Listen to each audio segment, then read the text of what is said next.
The ongoing Operation Epic Fury raises a crucial question. How is this actually going to end? Because when you remove the head of a system like Iran's, you don't automatically get peace. You simply get uncertainty. And uncertainty is where conflicts either collapse or spiral. Inside Iran, the biggest variable is what happens in Tehran. The death of Ayatollah Khamenei created a vacuum that Iran's constitution wasn't designed to handle under bombardment. Technically, power passed to a temporary leadership council, but in reality, the real power now sits with whoever controls the guns, and that's the IRGC. And the IRGC isn't just a military force. It controls large parts of Iran's economy, energy infrastructure, and internal security apparatus. That makes it not only a military actor, but a political and financial power center. Right now, Iran is split between three possible internal paths.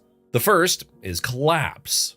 If economic pressure, leadership decapitation, and ongoing strikes weaken the regime enough, protests could explode nationwide. We've already seen in the past that large parts of the Iranian population are deeply frustrated with the system.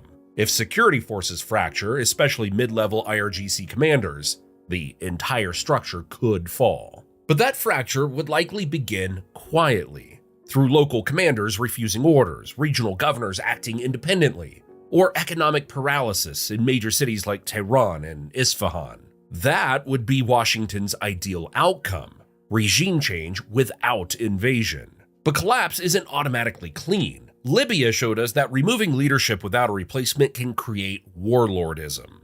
Iran is large, diverse, and heavily armed. A power vacuum could turn into regional fragmentation. Kurds in the west, Baluchis in the southeast, competing military factions elsewhere. That wouldn't be victory. That would simply be chaos. The second path is what analysts call a managed surrender. Instead of total collapse, a more moderate figure inside the system steps forward. Someone who keeps the state intact but agrees to dismantle nuclear and missile programs in exchange for an end to the bombing and sanctions relief. That model would preserve Iran's institutions while stripping its most threatening capabilities. It would also allow regional powers like Saudi Arabia and the UAE to de-escalate without losing face. It's cleaner, faster, and more stable for energy markets. But it depends on whether hardliners allow it, and whether Washington is willing to stop short of total dismantlement. The third path is the most dangerous: decentralized resistance. Even without a supreme leader, the IRGC can operate. It has mobile missile launchers, drone networks, regional proxies, and a deep bench of commanders. It also has experience operating under sanctions and isolation. That matters.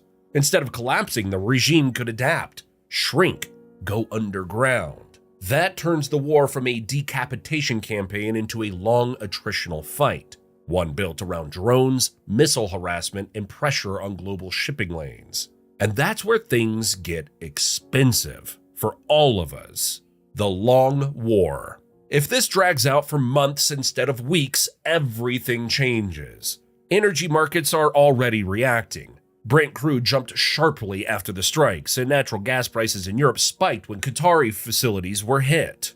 Even without a formal blockade, the Strait of Hormuz is effectively constrained because insurers and shipping companies don't want to risk missile attacks.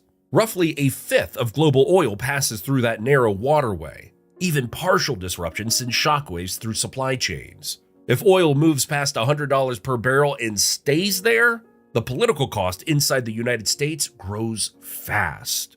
Gas prices rising to $4 per gallon or higher isn't just economic, it's political. And war at home depends heavily on whether people feel the pain directly. Then there's munitions.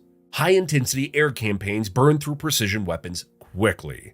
Tomahawks, interceptors, air defense missiles. These are not infinite. Replenishing them takes time, industrial capacity, and budget approvals. If the campaign stretches, stockpile strain becomes real. That matters globally, because while Washington focuses on Iran, other players are watching closely.